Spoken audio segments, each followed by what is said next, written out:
नमस्कार मंडळी, मी जान्हवी उवाच या माझ्या यूट्यूब चॅनलवर आपल्या सगळ्यांचं अगदी मनापासून स्वागत. माझ्या आजच्या लेखाचं नाव आहे अनोळखी. मी जे विचार इथे मांडतेय ते बघा पटतायत का? आवडले तर लाईक करा, शेअर करा आणि सबस्क्राईब करा. धन्यवाद. भरत हा घरातला मोठा मुलगा. आई वडील आणि त्याच्यापेक्षा लहान असलेली त्याची बहीण असं त्यांचं कुटुंब होतं. लहानपणापासून भरत खूप मेहनती होता.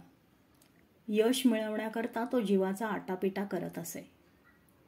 शाळा, कॉलेज, नोकरी सर्व आघाड्यांवर तो यशस्वी होत गेला. घरी त्याचं कौतुक होत असे. यशस्वी लोकांमध्ये त्याची गणना होत असे. पण या सर्वात त्याला त्याच्या लहान बहिणीचं प्रेम कधी जाणवलंच नाही.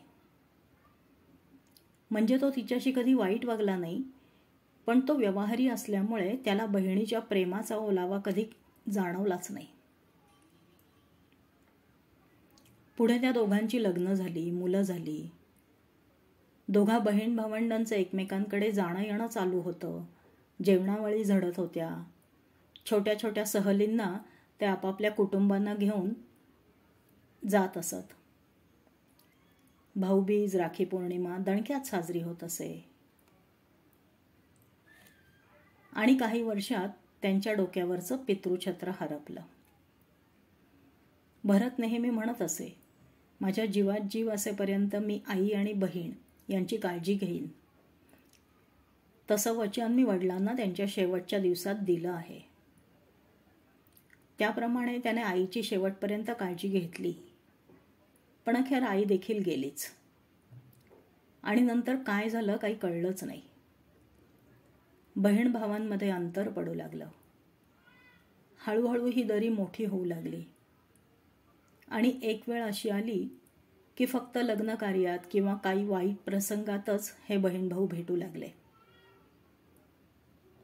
24 तास मोबाईल हातात असूनही एकमेकांची खुशाली सुद्धा विचारली जात नव्हती. आता त्या बहिणीला जाणवतंय की हा माझा सख्खा भाऊ, पण तो माझ्यासाठी अनोळखी आहे. ज्याच्या बरोबरीने मी वाढले तो हा नाही. ह्याची नव्याने ओळख करून घ्यावी लागेल. धन्यवाद.